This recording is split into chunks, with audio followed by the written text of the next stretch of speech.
Salut Lina, comment ça va? Salut Aïcha, ça va bien? Et toi? Très bien, très bien. Je suis ravie de t'accueillir dans cette interview de réinvention. Lina, je vais commencer par la même question que je pose toujours aux invités. Est-ce que tu peux nous dire quel âge tu as, où est-ce que tu as grandi et où est-ce que tu vis aujourd'hui? Yes, alors j'ai 37 ans, j'ai grandi à Casa et j'habite à Casa. Ouais, je suis revenue depuis une dizaine d'années maintenant. Ok, très bien. Et alors, est-ce que tu te souviens quel métier tu voulais faire quand tu étais enfant? Quand j'étais petite, le souvenir que j'ai, c'est que je rentrais de l'école et en fait, je transformais le salon en salle de classe. Et Mhm. donc, voilà, je m'imaginais être prof et avoir des élèves en face de moi et voilà, il y avait tout un jeu autour de ça. Donc je crois qu'il y avait cette envie de d'être prof, maîtresse, voilà. Et alors, comment se sont faits tes choix d'orientation, notamment au lycée, puis après le lycée? Alors écoute, c'est des choix qui sont faits de manière très pragmatique. Moi, je viens de parents scientifiques qui sont médecins, qui ont toujours voilà beaucoup valorisé ces parcours et notamment tout ce qui est en lien avec des parcours scientifiques. Et donc je pense que j'ai été, enfin c'est même pas que je pense, c'est que je suis certaine avoir été très influencée par l'environnement dans lequel j'ai grandi, comme tout le monde, je pense, avec des récits très orientés sur ces choses-là. Et donc, en fait, je me suis orientée de manière très naturelle entre guillemets vers ces choses-là. Donc, en ayant choisi une filière scientifique. Et en fait, aujourd'hui, avec le recul, 20 ans plus tard, bah, je me rends compte qu'en fait, il y avait même pas de questionnement à ce moment-là. Je dis souvent que j'ai un peu eu le «malheur» entre guillemets d'être, très bonne élève dans le sens où il y avait pas de je me suis jamais questionnée moi-même. Mes résultats faisaient que ces choix-là étaient possibles, et donc voilà, ça s'est fait naturellement dans le sens où, j'ai un peu suivi ce qui m'était recommandé de faire, sans me poser de questions. Et ensuite donc post-bac, ben, pareil, dans la continuité, ce qu'on m'a très fortement encouragée à faire. On m'a jamais imposé, mais voilà, encore une fois, je pense que quand on a, ben, 18-20 ans, et notamment, en tout cas pour moi, je parle pour moi, l'environnement familial et notamment de mes parents, était très important. Leur, leur validation était hyper importante et je savais que la validation passait par ça, par faire des études qui leur semblent être les plus valables. Donc bah, voilà, j'ai passé les concours des écoles de commerce, j'ai intégré une école de commerce, celle de Bordeaux, et voilà, tout ce qui en est s'en est suivi, les stages, les boulots. Je sais pas si tu veux qu'on rentre dans le détail de ça, mais Je suis curieuse à ce stade de savoir, notamment en école de commerce, parce que pour avoir interviewé beaucoup de personnes en école de commerce, il y a déjà un premier décalage très léger qui se fait. Est-ce que tu étais voilà une étudiante épanouie? Est-ce que tu te sentais à ta place aussi dans cet environnement-là? alors, au début, c'est-à-dire que les premiers mois de ma première année, en fait, ce qu'il faut savoir, c'est qu'en école de commerce, il y a tout un écosystème, au-delà des études, qui peut être très fun et très amusant et et très attirant parce qu'en fait, il y a tout un truc qui est organisé autour des ce qu'on appelle les associations. Donc il y a des assos au sein de l'école, sur différentes, types d'activités, assos sport, assos art, et cetera. Ces assos organisent tout un tas d'événements, de soirées, voilà, surtout de soirée, en fait. Et donc quand tu débarques là-dedans, c'est hyper attractif parce que c'est très festif.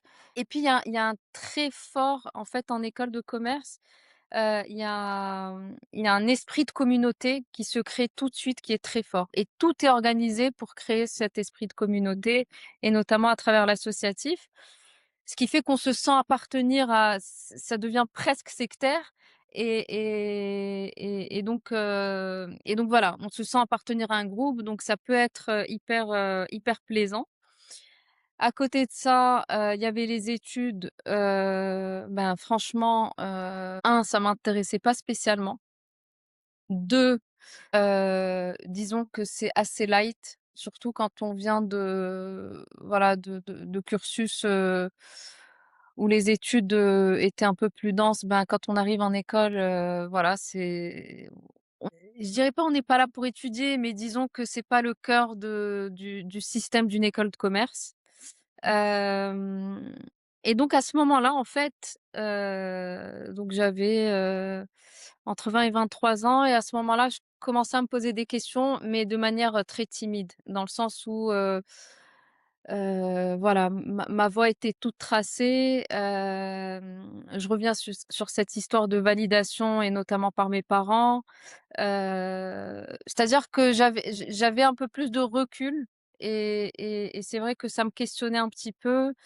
Je voyais que ça ne me nourrissait pas du tout, mais j'en étais pas à me demander, s'il était bon de quitter ou de faire autre chose, pas du tout. Mmh. Parce que voilà, j'étais extrêmement conditionnée par le fait que c'était ça, et que c'était le chemin, et que en fait aussi, moi j'ai eu une éducation où, et je pense que d'autres personnes se reconnaîtront là-dedans, heu, où j'étais pas outillée en fait pour pour, heu, pour savoir qu'il y a d'autres possibilités, qu'il y a d'autres chemins possibles. Donc à ce moment-là, je savais que ça me plaisait pas trop, mais ça s'arrêtait là, quoi.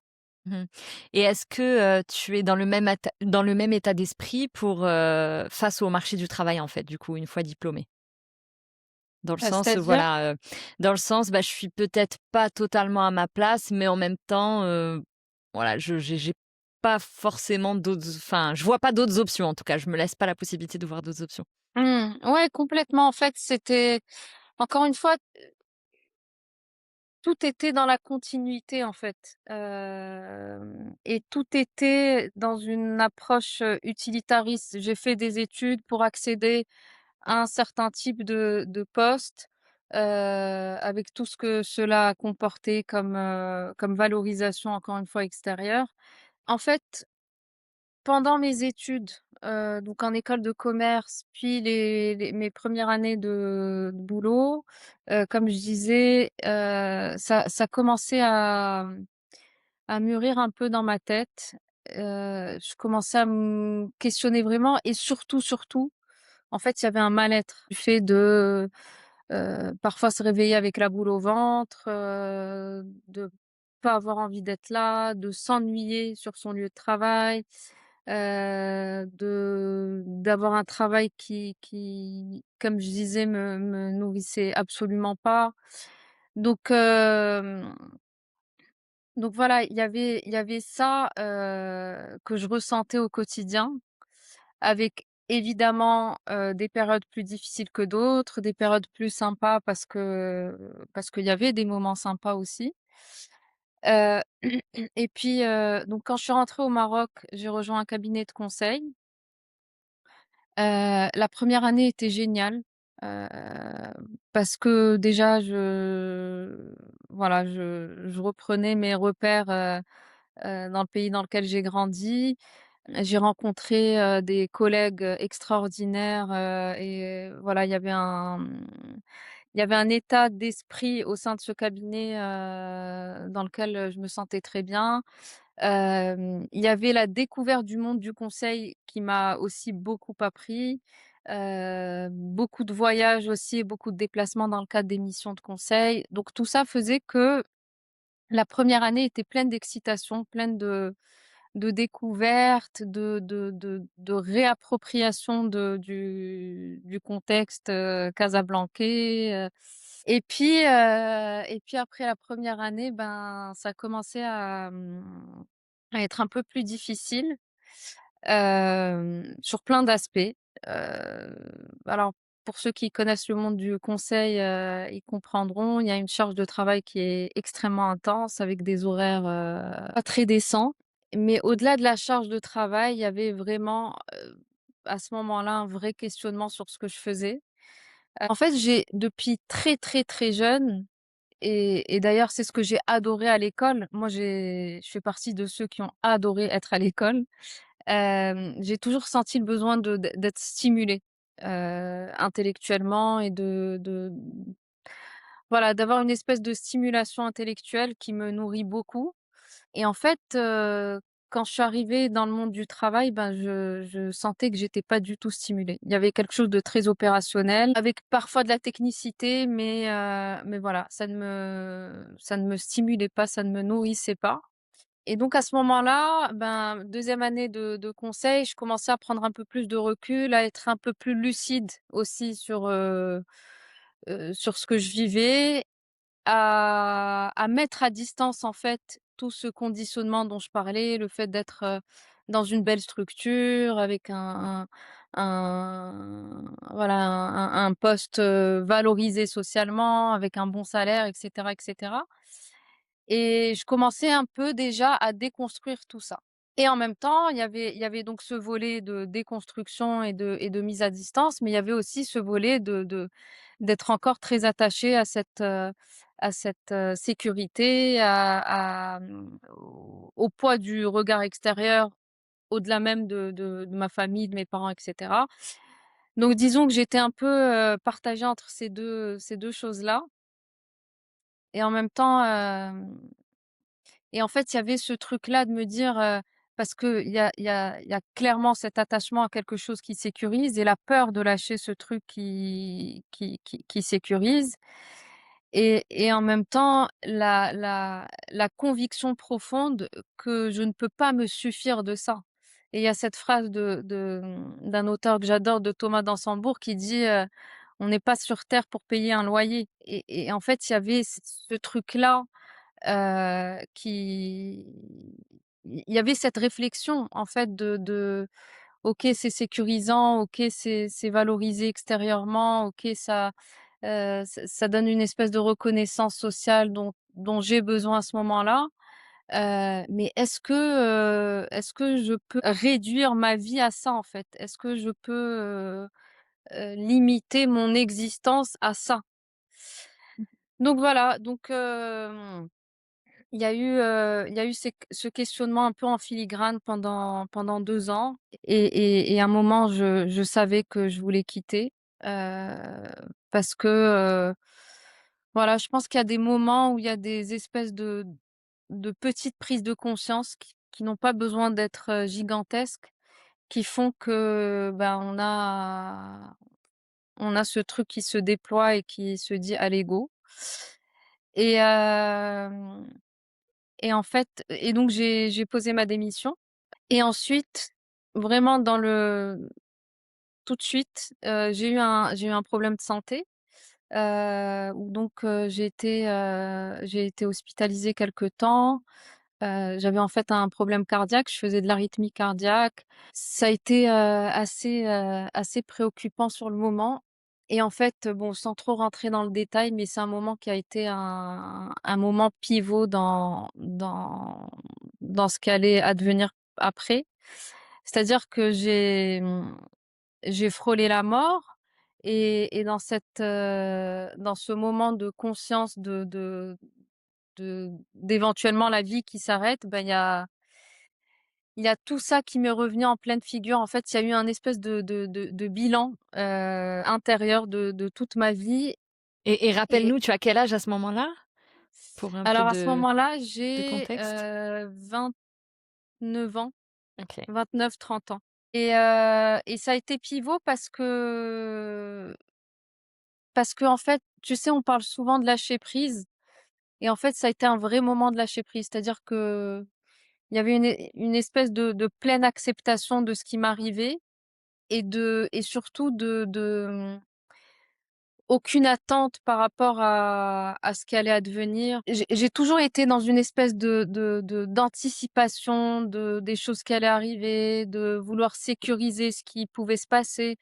Et en fait, là, c'était, un complet abandon parce qu'il y avait pas le choix déjà, parce que j'étais hospitalisée et que plus rien n'importait en fait, ni des questions, liées, à mon activité professionnelle, ni quoi que ce soit. Et dans cette espèce de lâcher prise, en fait, il y a une espèce de clarté qui émerge. En tout cas, c'est ce qui a été le cas pour moi et en fait, je me suis dit à ce moment-là, voilà, j'ai suivi un parcours qui m'a été dans lequel j'ai été presque, où il y a eu presque un espèce de déterminisme du fait de l'environnement dans lequel j'ai grandi, de l'éducation que j'ai reçue. J'ai suivi ce parcours-là parce que c'est ce qu'il fallait faire et c'est ce qui m'était demandé de faire. Je voyais tous les regrets qui émergeaient à ce moment-là du fait de ne pas avoir, été plus à l'écoute de quelque chose qui m'animait vraiment, de pas avoir, suivi un parcours qui était plus en lien avec, ce que j'étais en fait. Et donc face à ça, je me suis dit: «Ben, si je m'en sors, ça sera plus jamais pareil, quoi. Je ne pourrai pas revenir à un parcours de vie, qui répond juste à des injonctions et à des choses auxquelles j'ai été conditionnée, mais que j'ai besoin d'aller un peu plus, plonger en moi et voir voilà, ce qui résonne, quoi. Donc tu t'es fait En une fait, sorte en de disant ça, promesse tu à vois? toi-même. Ouais, en fait, ouais, c'était une sorte de promesse et c'était quelque chose qui me paraissait tellement naturel à ce moment-là. C'est pour ça que je te parle de clarté. C'est que j'ai trouvé ça tellement dissonant à ce moment-là, alors que ça me paraissait à l'époque, totalement normal de suivre, ces parcours un peu classiques et à ce moment-là, ça me paraissait tellement évident de faire des choses qui sont plus en lien avec ce qu'on est et encore cette phrase de Thomas Dansembourg: On n'est pas sur cette terre pour payer un loyer», quoi. Mmh. Donc voilà. Et alors, est-ce qu'à ce stade, tu as, des pistes ou des idées justement de, bah, ce qui t'anime, toi, Lina? Pas du tout. À ce moment-là, franchement, j'ai zéro idée et pour la première fois de ma vie, j'étais dans aucune projection. J'ai toujours été dans l'urgence de prévenir d'anticiper ce qui allait suivre. Quand je passais mon bac, ben, j'étais dans l'anxiété de qu'est-ce que je vais faire, comme études et cetera. Quand je suis dans mes études, quels sont les boulots que je vais, le boulot que je vais pouvoir faire et là, en fait, j'étais dans cette espèce de présence, déjà parce que mon état de santé ne me le permettait pas, mais ça a été un vrai cadeau de juste, me laisser porter à ce moment-là, d'expérimenter, le fait de ne pas être sans cesse dans des projections et de ressentir, en fait. C'est con à dire, mais heu j'ai tellement toujours été dans mon mental et dans la théorisation de ce qui allait se passer et cetera et là, j'étais juste, au contact de ce que je ressens, mais vraiment physiquement, quoi. C'est même Mmh. pas un truc, mystique, c'est ressentir mon corps, ressentir mes sensations, mes émotions, voilà et donc je n'avais aucune piste, aucune projection. Aucune, anticipation, aucune peur d'avoir un espace de vide, parce que ça aussi c'est quelque chose qui m'a beaucoup accompagnée. Ne pas m'autoriser à aller chercher autre chose parce que, le vide, ben, c'est mal perçu et donc j'étais dans cette pleine acceptation de, voilà, le vide mais encore une fois alors je veux pas, comment dire? Romantiser la maladie parce qu'il y a rien de romantique là-dedans et c'est aussi beaucoup de douleur et de souffrance. Mais de par mon expérience aujourd'hui, ce que je peux dire, c'est qu'il y a des moments extrêmement douloureux, extrêmement difficiles, qui sont en fait des terreaux fertiles de réflexion, de questionnement, de remise en question, de transformation. Mais à condition de voilà, de se les autoriser. Parce qu'on peut essayer aussi de juste de balayer ces moments et de les parfois de les renier et en fait le fait de d'être avec, ben, des fois, ça peut être des moments pivots comme je disais et Ouais. ce qui a été le cas pour moi, ouais. Mmh. Et alors tu disais que pour la première fois, toi, tu t'autorisais, ce «vide» entre guillemets ou en tout cas cette absence de projet. Comment réagissait ton entourage, à cette, idée? Alors, comme je suis passée par un problème de santé, il y avait évidemment un grand soutien par rapport à ça et donc il y avait pas de rush. C'est-à-dire que ce qui était prioritaire à ce moment-là, c'était bah, tout simplement de retrouver ma santé et puis, en fait, quand je me suis remise sur pied et que ça allait, Alhamdoulilah. J'ai découvert d'abord le Kundalini Yoga et tout ça, mais complètement par hasard. C'est pour ça que je te disais que vraiment, en fait, le fait de laisser du vide et de l'espace, ça permet aussi de rencontrer, des choses nouvelles et des choses qui sont pas orientées, en fait, par notre mental. Donc j'ai découvert le Kundalini complètement par hasard. Donc là, on est, mars-avril 2020, début du confinement, Covid, et donc il y avait tout un tas de propositions sur Instagram notamment, de cours de sport, de cours de yoga et cetera et donc je tombe sur ce cours de Kundalini Yoga. Alors non seulement j'y connaissais rien au yoga, mais en plus j'étais je faisais partie de ces gens qui étaient qui avaient beaucoup d'a priori sur ces pratiques. Parce que voilà, je viens d'un monde, très matérialiste et donc pour moi, voilà, c'est un truc de gens un peu perchés, un peu hors De hippie. sol, voilà, de hippies, OK. j'étais pas du tout adepte de ces choses-là et même un peu dans le rejet. Et en fait, ce cours ça s'appelait Kundalini, donc il y avait pas trop cette connotation yoga, je savais pas ce que c'était et je sais pas comment, je me suis embarquée dans ce cours, qui était en ligne du coup et en fait, avec une prof, qui m'a voilà, qui franchement a été, là aussi il y a des rencontres, qui sont déterminantes dans une vie, dans un parcours, donc Lily Barbery qui était prof de Kundalini Yoga et à ce moment-là, donc je fais ce cours qui durait un peu moins d'une heure, je pense et ça a été,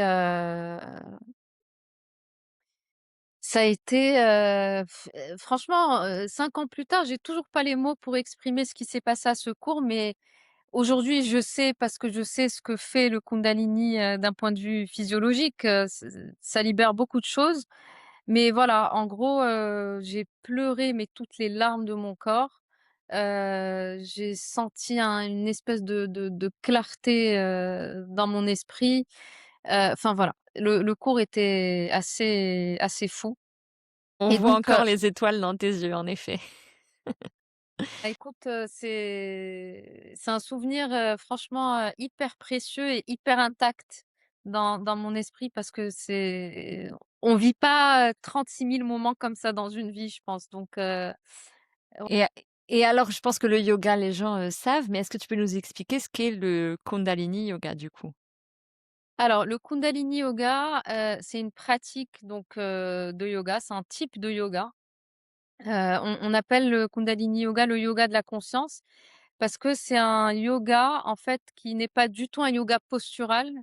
C'est un yoga d'éveil de la conscience et qui se matérialise, en fait, par une série de mouvements et de respirations spécifiques qui vont venir pulser dans le corps et qui vont faire que, ce qu'on appelle, Kundalini en sanskrit, c'est l'énergie vitale. Donc dans d'autres traditions, par exemple dans les traditions chinoises, on appelle ça le qi et cetera et donc ça va c'est cette combinaison de mouvements et de respiration vont venir pulser dans différents points particuliers dans le corps, et ce qui va permettre de faire circuler cette énergie vitale, qui est parfois, voilà, comprimée dans certaines zones, qui est parfois bloquée et cetera, dû à plein de choses et donc Libération de tes émotions sur, ta ouais. première session. OK.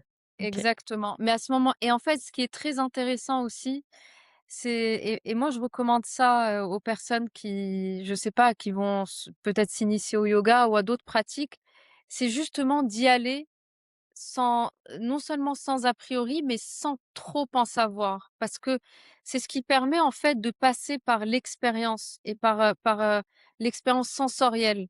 Moi j'ai atterri dans ce cours de Kundalini en sachant absolument pas ce qu'était le Kundalini et peut-être que si j'avais lu dessus, ben, je me serais un peu fermée à l'expérience parce que j'aurais eu des jugements là-dessus, parce que, je me serais conditionnée à telle et telle chose, parce que je me serais pas permise de le vivre, de telle ou telle manière et en fait, le fait d'y aller comme ça sans trop savoir et sans trop passer par le mental justement, bah, ça permet de passer par l'expérience sensorielle et donc,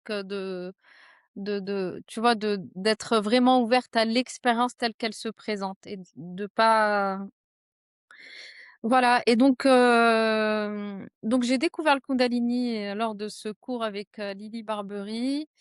Après ça, bah, je rappelle le contexte covid, confinement.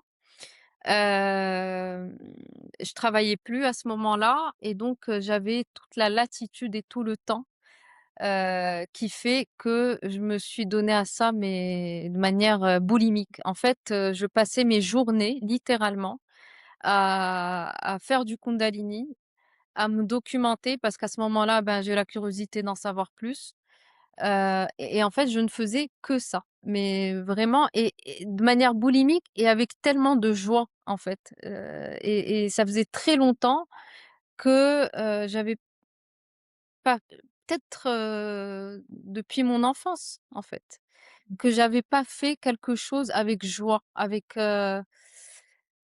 curiosité, ouais, avec joie, en fait et donc voilà, donc j'ai passé, je sais pas, peut-être 6 mois à et mes journées étaient organisées, avec de la pratique et un peu de théorie parce que je me documentais beaucoup et le Kundalini Yoga m'a amenée vers la méditation de pleine conscience.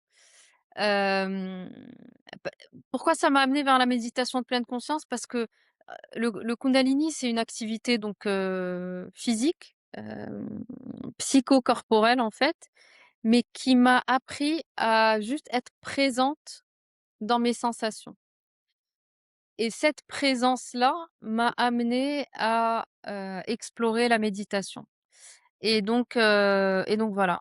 Bon je sans trop rentrer dans le détail, mais du coup, je me suis formée au Kundalini, puis à la méditation de pleine conscience parce que j'ai eu cette envie d'enseigner, de transmettre ça.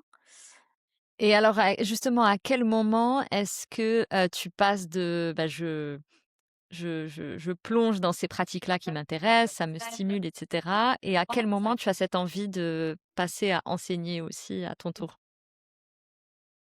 Franchement assez rapidement, parce que, quand j'ai commencé à beaucoup pratiquer, à beaucoup me documenter, il y a un moment où déjà je voyais ce que ça me procurait, comme je disais en termes de joie, en termes tout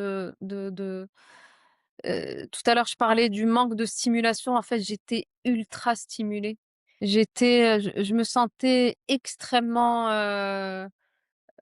épanouie en fait. Donc ça, c'est en termes de ressenti intérieur et puis à un moment, en parallèle de ça, il y a eu cette, vraiment sans me forcer, sans me mettre de pression, il y a eu cet élan de me dire, En fait, le covid a été une période pour moi, je sais que ça a été difficile pour beaucoup de personnes et parfois dramatique, mais pour moi, ça a été une période, très riche et très propice à mon cheminement parce qu'il y avait 0 pression.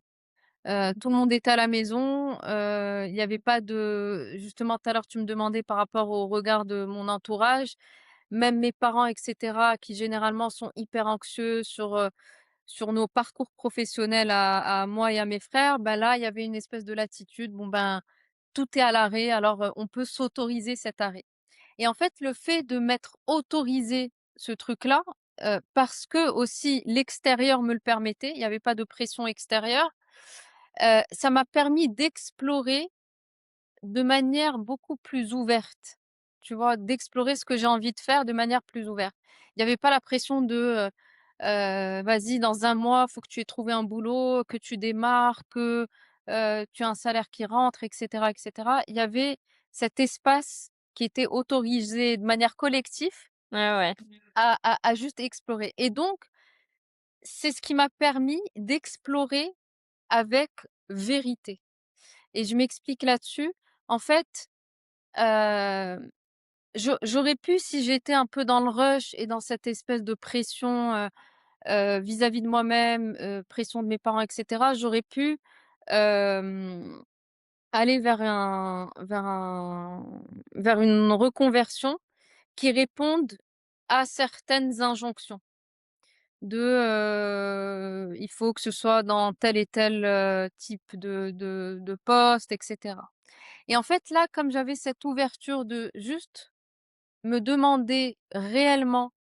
En fait, je me souviens très bien, j'avais pris une feuille, un stylo et j'ai noté, 2 questions. La première, c'est: «Qu'est-ce qui me nourrit?» et la deuxième: «Qu'est-ce qui m'enferme?» et j'ai noté de manière complètement directe, c'est-à-dire tout ce qui me passait par l'esprit. Et je me souviens, j'avais même noté: «J'aime le chocolat». C'est quelque Mmh. chose qui me nourrit. Mais voilà, Littéralement. en fait ouais, littéralement et en fait, l'idée, c'était de mettre 0 autocensure. Hem et donc quand j'ai fait ce truc-là, je me suis rendu compte que ce qui me nourrissait, c'était, la transmission, le partage, mais dans le sens, un peu dans le sens transmission, enseignement, à la fois quand je recevais, mais aussi cet élan de vouloir, transmettre, à mon tour. Il y avait, toutes ces disciplines qui, en fait, depuis toujours, me passionnent, à savoir la philo, la psychologie, la science aussi, mais dans une espèce d'interdisciplinarité, pas, voilà, de et en fait, quand j'ai commencé à, entrer un peu plus en profondeur dans l'enseignement de la méditation de pleine conscience et du Kundalini, je trouvais que tout ça se rejoignait et c'est là où je me suis dit: «Mais en fait, c'est ça que j'ai envie de faire» et c'est vraiment, de là que c'est parti. Et est-ce que tu te souviens de la liste, inverse des choses qui t'enfermaient et est-ce que, cette liste-là aussi t'informait dans un sens? Complètement, complètement, et c'est pour ça que je dis qu'en fait, bien sûr, j'ai quelques regrets. J'aurais voulu faire certaines choses différemment, j'aurais voulu faire, certaines choses plus tôt, j'aurais voulu, expérimenter plus de choses, dans ma vingtaine et cetera. Mais mon parcours, a été aussi ce chemin qui m'a menée vers ces choses-là et donc ça a été aussi un chemin d'exploration de ce qui m'enferme, de ce qui fait pas sens, de ce qui ne me nourrit pas et donc le fait d'être passé par ça, c'est aussi un chemin de rencontre avec soi et de comprendre, qu'est-ce qui n'a pas sa place et qu'est-ce qui en a et encore une fois, tu sais, je pense que c'est important de le dire, aujourd'hui, on est dans une espèce de un peu de glorification de l'entrepreneuriat et peut-être de survalorisation de l'entrepreneuriat. Moi, je pense que ce qui est très important et ce qui est central, c'est de trouver sa boussole, c'est de trouver ce fil rouge qui est très personnel parce qu'on a tous nos singularités et d'aller et de construire à partir de ce fil rouge. Et donc tout ça pour dire que ce que je partageais au départ sur, tout ce conditionnement familial qui m'a menée à faire, à faire des choix un peu conditionnés. Aujourd'hui, on le vit différemment avec ces injonctions de, «Il faut claquer sa dème», «Le salariat, c'est de la merde», on voilà, on glorifie ces parcours un peu où on laisse tout tomber pour faire autre chose.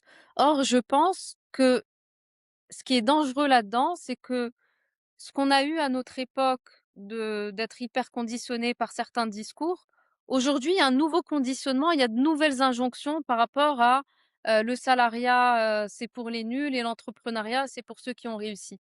Or, je pense que ce qui est crucial et ce qui est fondamental, c'est, de se questionner encore une fois sur qu'est-ce qui moi me nourrit, qu'est-ce qui fait sens, Qu'est-ce qui qu'est-ce qui me donne de la joie? Qu'est-ce qui est,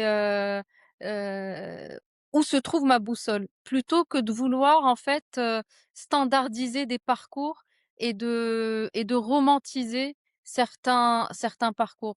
Moi je aujourd'hui, je suis quelque part dans l'entrepreneuriat, mais je ne considère pas qu'être dans l'entrepreneuriat, ça a plus de valeur qu'être salarié. Moi, j'ai des ex-collègues et des amis autour de moi qui sont salariés, qui sont extrêmement épanouis dans ce qu'ils font, et donc voilà. C'est important de le dire parce que et d'ailleurs le nom de ton podcast qui est réinvention, qui n'est pas reconversion, Mmh. la réinvention, elle peut se faire, voilà, en étant salarié, par exemple, et en juste, prenant le temps d'explorer en soi et de se rencontrer. Il peut y avoir des micro-changements qui sont des réinventions et il y a pas besoin de tout plaquer, et ou d'être dans la reconversion professionnelle pour avoir une vie plus alignée et plus juste. Mmh. Tout Voilà. à fait, ouais, ouais, et puis on peut, se reconvertir et garder entre guillemets ce même mal-être finalement et juste le déplacer.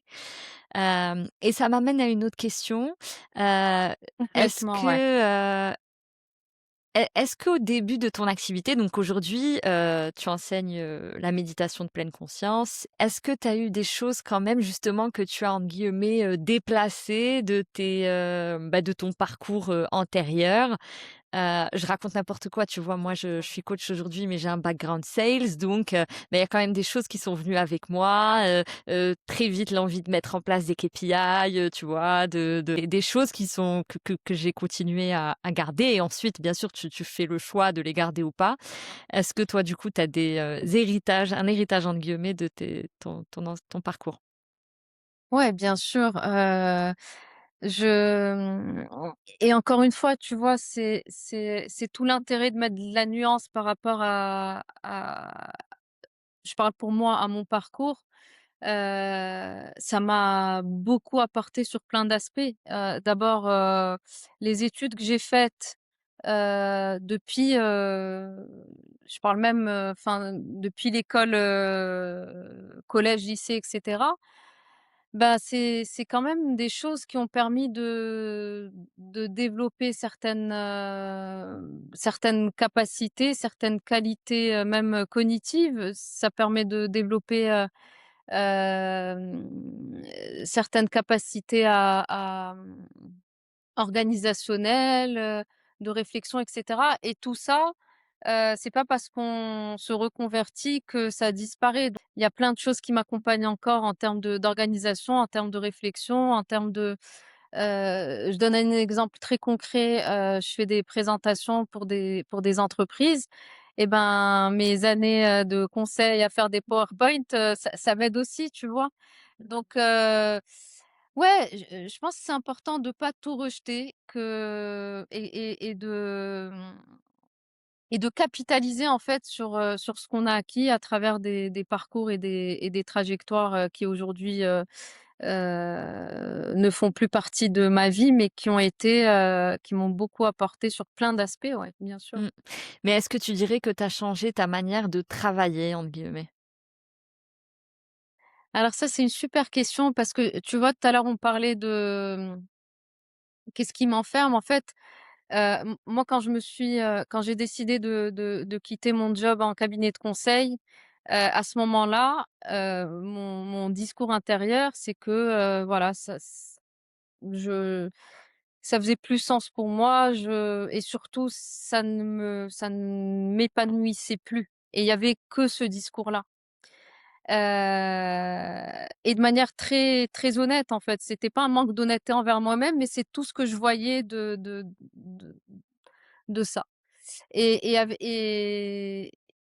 plus le temps passe, en fait, l'exploration intérieure, voilà, c'est quelque chose de très vivant et qui n'est pas linéaire. Donc, plus on explore en soi, plus il y a des choses qui émergent, plus on découvre, plus voilà. Et donc, il y a quelque temps, en discutant avec mon psy, en fait, et ben, ce qui s'est révélé à moi, c'est qu'effectivement, il y avait ce manque de, je n'étais pas à ma place, en fait, tout simplement. Mais aussi, j'avais aussi des limites, en fait. Il y a des choses, dans lesquelles, j'avais moins de capacité que d'autres de mes collègues. Et je vais donner un exemple. Par exemple, alors pour ceux qui sont pas familiers avec le monde du conseil, c'est un environnement dans lequel on est constamment au contact, de d'autres personnes. Soit on est avec nos équipes, soit on est au contact, des clients et donc on est tout le temps, tout le temps, tout le temps dans cette espèce de relation, très présente aux autres. Donc il y a des qualités relationnelles qui sont, assez importantes, quand on est dans ces métiers-là. Et en plus, moi, je faisais beaucoup de déplacements à l'étranger dans le cadre des missions, donc tout ce qui va avec, c'est-à-dire que, j'étais avec, les équipes à l'hôtel, on prenait le petit déjeuner ensemble, on prenait tous nos repas ensemble, les réunions avec les clients et cetera. Et en fait, à ce moment-là, je m'en rendais pas compte, mais c'était quelque chose avec lequel non seulement j'étais pas à l'aise, mais qui était aussi source d'anxiété et de mal-être, en fait. Alors que d'autres de mes collègues étaient extrêmement à l'aise avec ce côté relationnel et d'être tout le temps avec les autres et cetera. Et en fait, ce que j'ai compris sur moi-même, c'est que j'avais non seulement besoin, beaucoup plus que d'autres, de moments solitaires, de moments seuls et que en plus, en termes de, heu, en termes de rythme, ça n'était pas juste pour moi et encore une fois, pour moi. Ça veut pas dire que ces rythmes-là ne sont pas les bons et c'est pour ça que je dis, il y a pas d'injonction à avoir ni sur le monde du salariat, ni sur le monde de l'entrepreneuriat, mais vraiment à sans cesse ramener, le focus sur soi. Qu'est-ce qui pour moi est OK? Qu'est-ce qui pour moi est juste? Et en fait, moi, ce rythme de productivité était trop intense pour moi. Mmh. Et du coup, pour répondre à ta question, en termes de rythme de travail, en fait, là où j'ai trouvé, une grande aisance, une grande je sais même pas comment définir ça, une grande ouverture, c'est de reprendre contact avec mon rythme interne. Moi, par exemple, il m'arrive de commencer à travailler à 6 heures du matin, parce qu'à l'aube, bah, j'aime bien écrire. Il m'arrive, très souvent, de finir et de vraiment fermer mon ordinateur à 16 heures parce que mon esprit, n'est plus disponible à produire et donc en fait, heu, ce rythme de productivité dans lequel j'étais en cabinet, n'était pas du tout aligné avec mes rythmes, à moi. Et le fait de m'être reconvertie et d'être en fait, solopreneur parce que je n'ai pas d'équipe, je travaille vraiment seule, bah, ça m'a permis de reprendre contact avec, ce qui est hyper important pour moi, c'est d'avoir des moments solitaires, de réflexion seule, pas de brainstorming à 40, et de construire en fait mes journées en fonction de mes propres rythmes internes.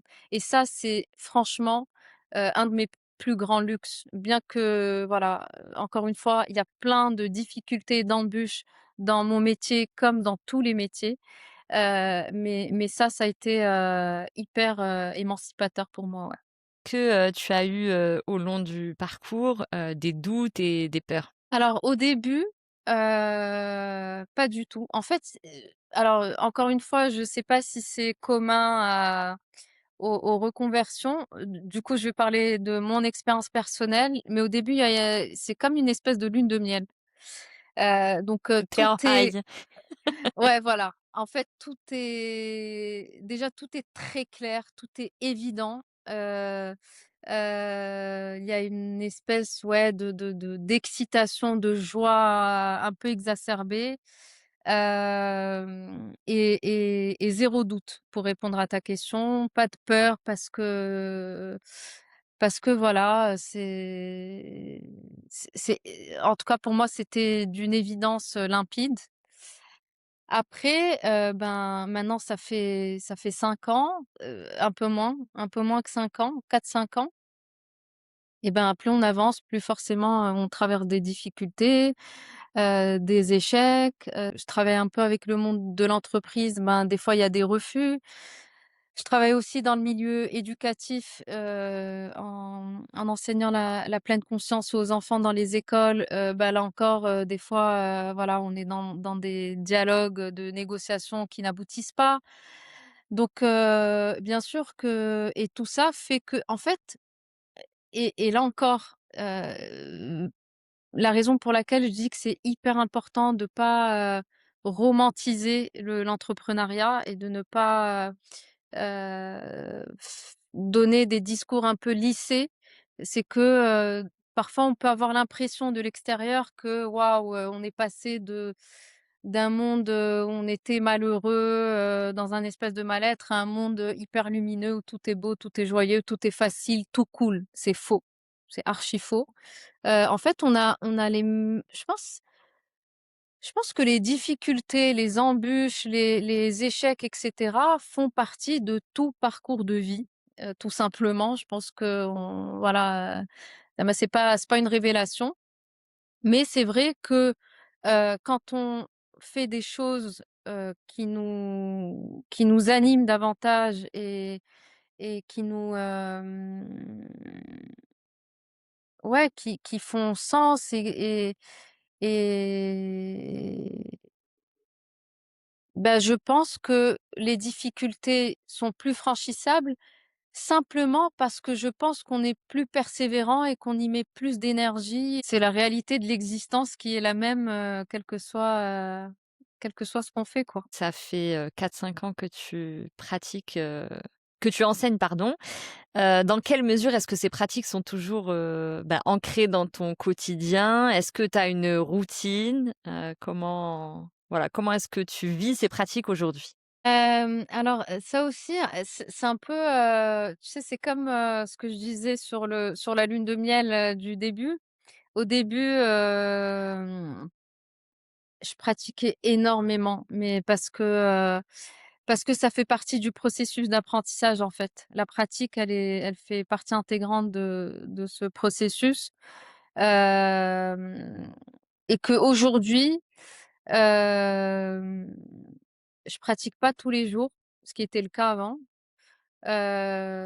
Mais disons que la pratique, c'est-à-dire que la pleine conscience, c'est aussi une pratique qui s'incarne dans le quotidien, dans la manière dont on vit, dans la manière dont on aborde les événements et les situations du quotidien. Donc c'est une forme de pratique qui n'est pas formelle, on n'est pas assis sur un coussin. Et puis bon, en vrai, je pratique pas tous les jours, mais je pratique quand même, très régulièrement. C'est quelque chose en fait qui fait intégralement partie de mon cadre de vie et de mon équilibre.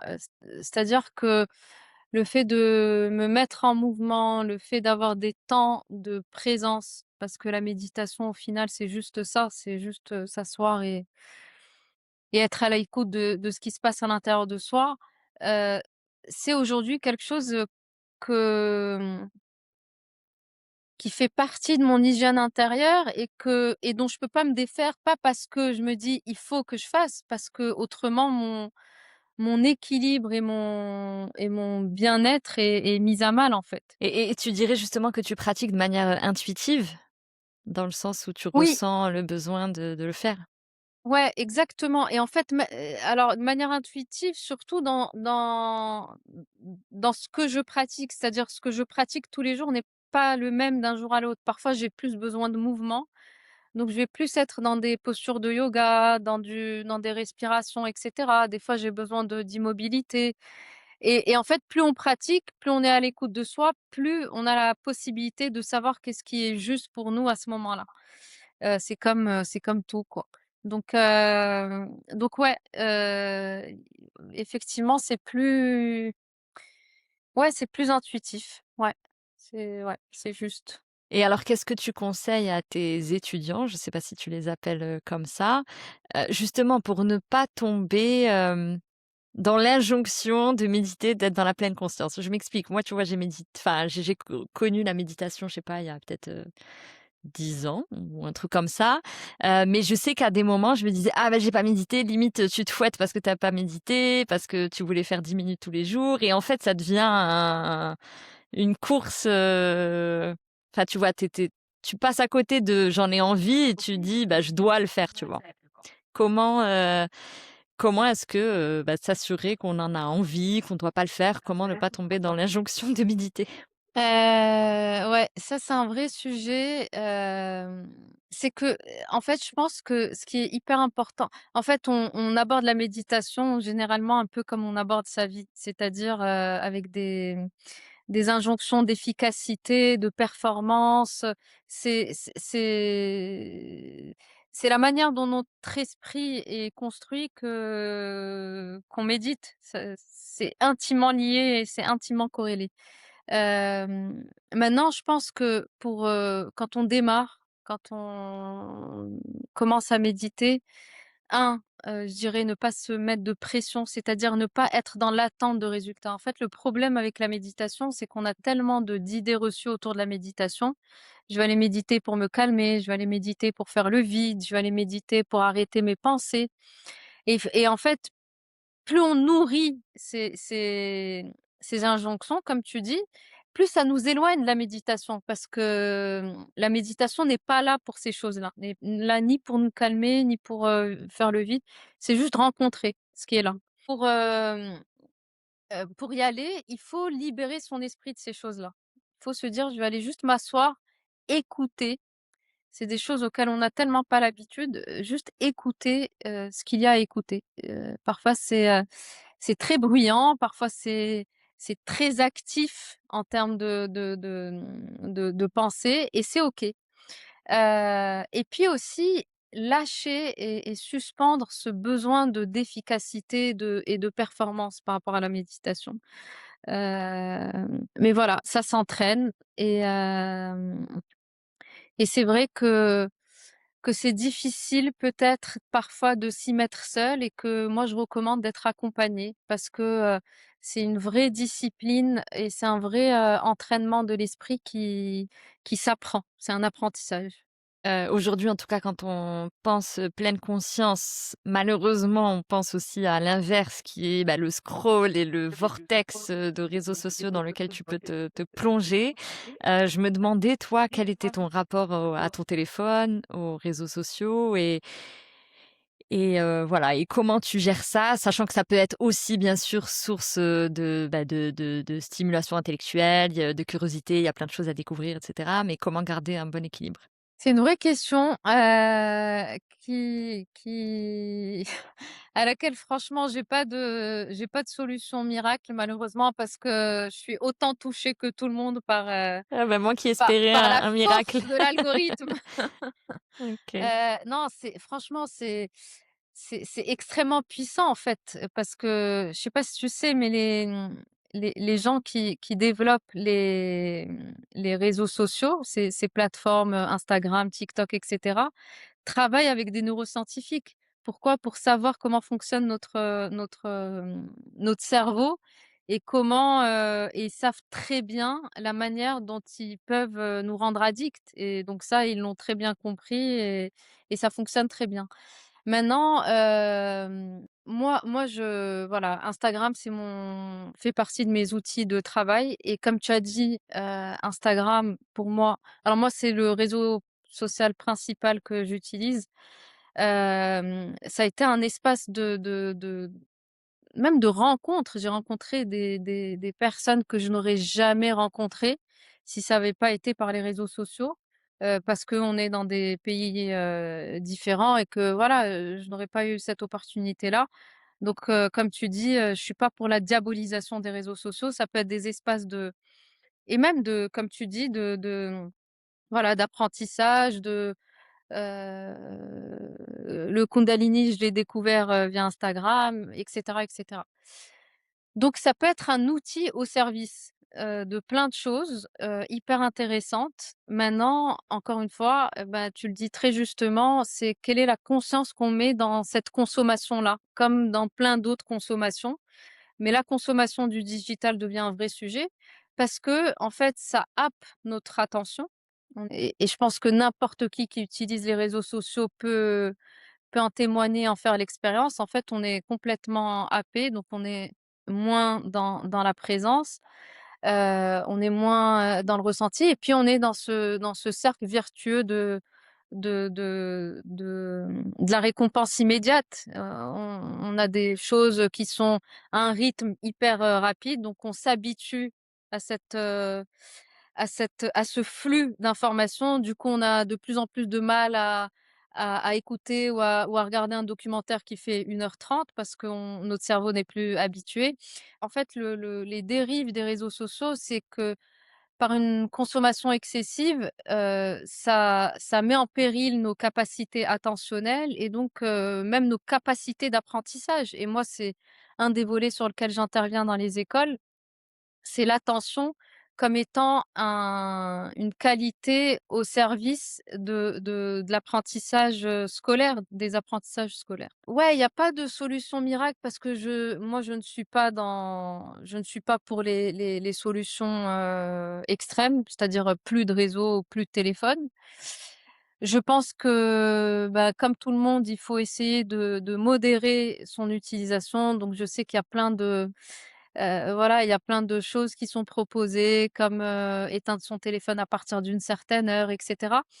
Mais je pense franchement que juste mettre de la conscience au moment où on est en train de scroller par exemple, juste, ramener de la conscience et donc de la présence sur le fait que peut-être qu'on est en train de scroller depuis 1 heure ou alors s'arrêter un instant et se dire: «Ça fait 1 heure que je scrolle, qu'est-ce que j'ai retenu comme information?» Souvent, on se rend compte qu'on a vu, 40 vidéos et qu'en fait, on n'a retenu aucune information. Parce qu'on est dans une consommation, Mmh mh. boulimique et on n'a pas le temps de D'intégrer, ouais. d'intégrer, ouais, d'intégrer Mmh. les informations. Mmh. Hem, on la pleine conscience permet aussi d'observer ce cercle vertueux de la récompense qui fait que on est sans cesse dans une quête de plus, tu vois? Le scroll, c'est ça, c'est qu'en fait, on reçoit de l'information facile, on est complètement passif. C'est des formats, comme je disais, courts, rapides et cetera, qui font que, ben, on sécrète, des hormones du plaisir et cetera et qu'on en veut toujours plus et donc le fait de mettre de la conscience dessus, bah, ça permet aussi à certains moments en tout cas moi c'est comme ça que je fonctionne, c'est qu'à un moment je me dis, «Là je suis juste en train d'être dans une espèce de consommation, excessive et donc arrêter un instant» encore une fois, il y a pas de solution miracle. Je pense qu'il y a il y a des il y a la conscience qu'on met dans le fait de mettre en place ou de déconstruire certaines habitudes ou de construire de nouvelles habitudes et ça, il y a un effort personnel à faire. Il y a voilà, Ouais. l'acte d'être présent et de choisir consciemment, ce que je fais et puis de la même manière, parfois choisir consciemment que là, je veux scroller pendant 1 heure et c'est OK pour moi et voilà.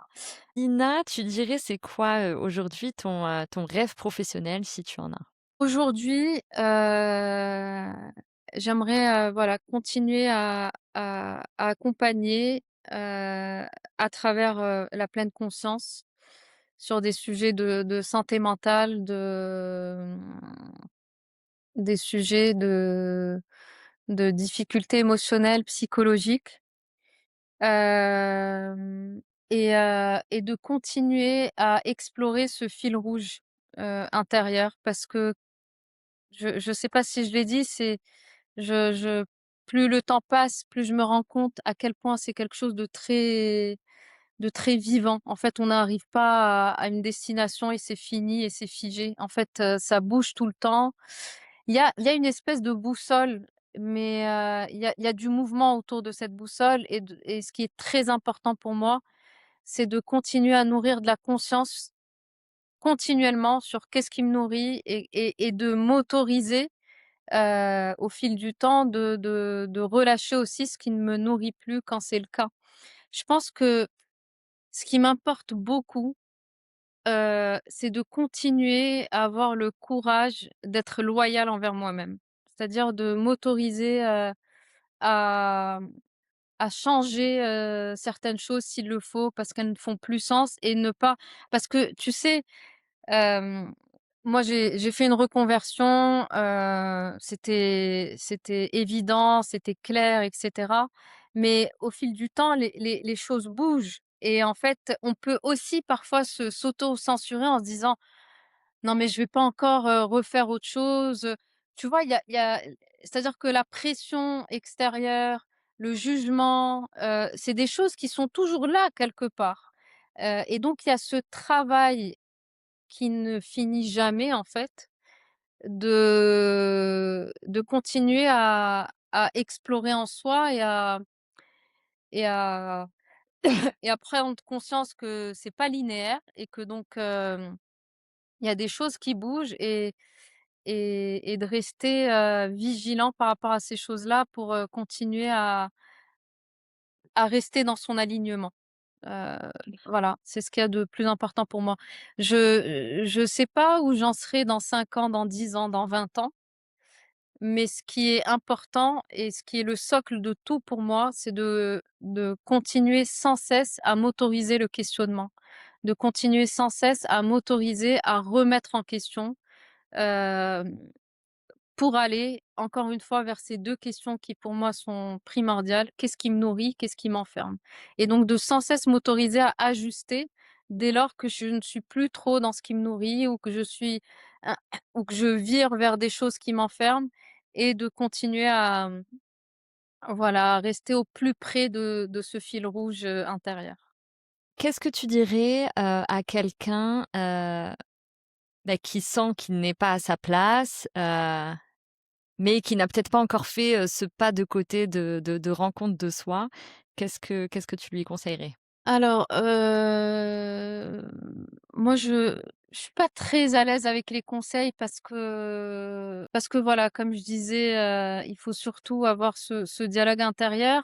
Mais en tout cas, ce que j'inviterais des personnes qui sont dans cette espèce de questionnement, c'est de c'est de suspendre les injonctions, quelles qu'elles soient, que ce soit en termes de parcours professionnel, en termes de vie personnelle, en termes de choix, en fait. De se souvenir que bien sûr, on a des choses, qui sont communes, en tant qu'humain, mais qu'on a aussi des singularités et que c'est tellement précieux d'aller explorer ces singularités-là, que en fait, on sait pas trop pourquoi on est sur cette terre que c'est très mystérieux d'être là pendant un certain nombre d'années, de partir, mais qu'en tout cas, on n'est pas là juste pour, trouver un job, faire des études, payer un loyer, aller en vacances.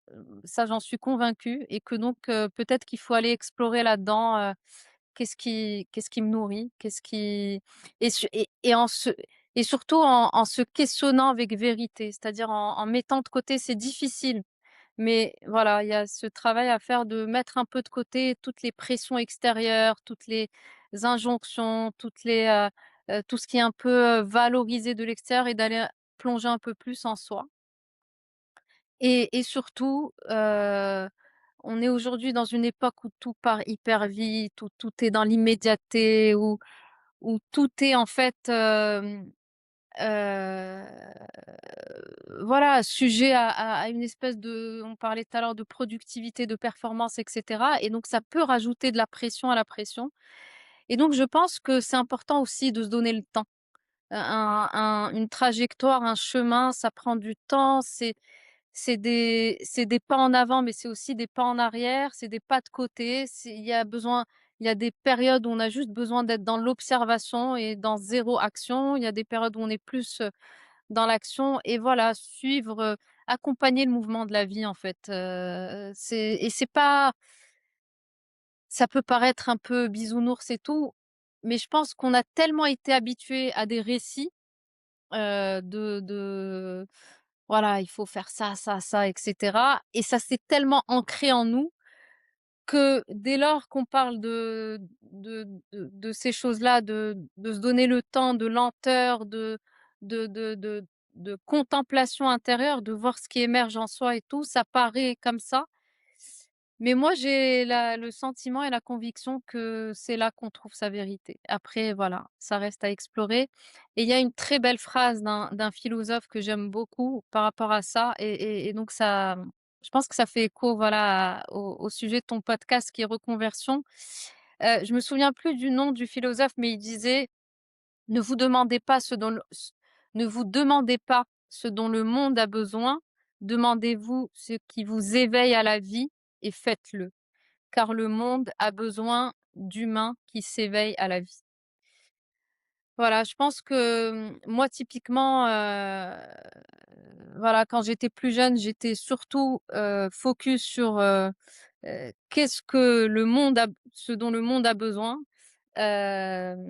Pour être accepté, valorisé, reconnu et cetera. Mais je pense que c'est très important de se demander qu'est-ce qui m'éveille à la vie? Parce qu'au final, on est là pour un petit bout de temps, pas très long au final, ça passe tellement vite et ben, autant le faire joyeusement et heu et avec envie, quoi. Merci Lina, un grand merci pour, cette, conversation très enrichissante. Merci à toi Aïcha et merci pour tes questions, qui m'ont, aussi amené à explorer davantage. Donc, merci pour tes questions. Merci Lina et puis on te souhaite, plein de belles choses pour la suite.